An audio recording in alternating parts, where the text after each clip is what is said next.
My name is Hailee Sims. I'm from Yuma, Arizona, and in 2019 I exhibited the Grand Champion Market steer. The first time I showed was 9 years old. I showed a rabbit. No one in my family's ever shown a rabbit. I was a little shy and just wanted to do a little animal, so I started with that. Did pigs after that for about 3 or 4 years. My cousin showed cattle. Couldn't stay away from it. I'd go to all the shows with her, like go help, do whatever I could. Convinced my mom, me and my dad had to gang up on her, and we got to end up showing cattle. So we went from a rabbit to a steer. Knowing what I know now, I'd tell my 9-year-old self to get rid of that rabbit and go straight to the steers. We're not gonna do anything in between. I'd look up to my mom the most, for sure. Yeah, she's taught me everything I know, everything from hard work just to, I don't know, everything. So the best piece of advice that I've ever received is you get out what you put into it. So the hard work you get, you're gonna receive good results. You just always gotta work hard, never give up, and do your best. My steer for Nationals this year, his name is Goose. He's from Iowa.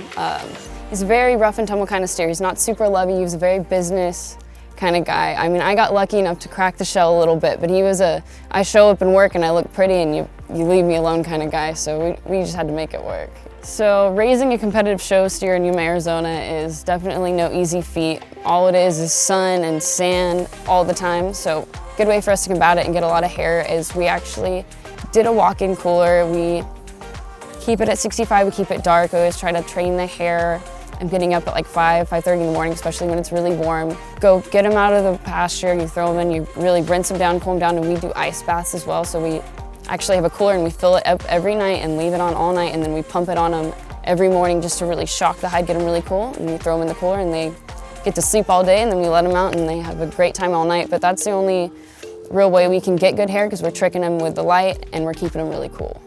My first experience with Arizona Nationals, just as soon as I got into livestock, everyone would talk about this is the big show of the year. Everyone gets ready for it. You have to be there, you have to do it. So I finally got to go one year, like 2014, 2015, watch my cousin's show, and it just blew my mind. And being there, like being from Arizona and getting to show at a national show it's a weird feeling, because you're still comfortable, you're where you're from, you see a lot of familiar faces, but you really get to still put yourself out there. You're meeting a lot of different people. You're really getting a look at the big show industry. So it was a huge opener, and I think it was a really good step for me into going to doing other shows that weren't so local, because I still got that really good competition, but I still comfortable. You still feel like you're at home. When I was going to the Champion Drive, inside I'm just like completely nervous, a ball of just anxiety, but you just walk in, look really calm, and it was just so bright.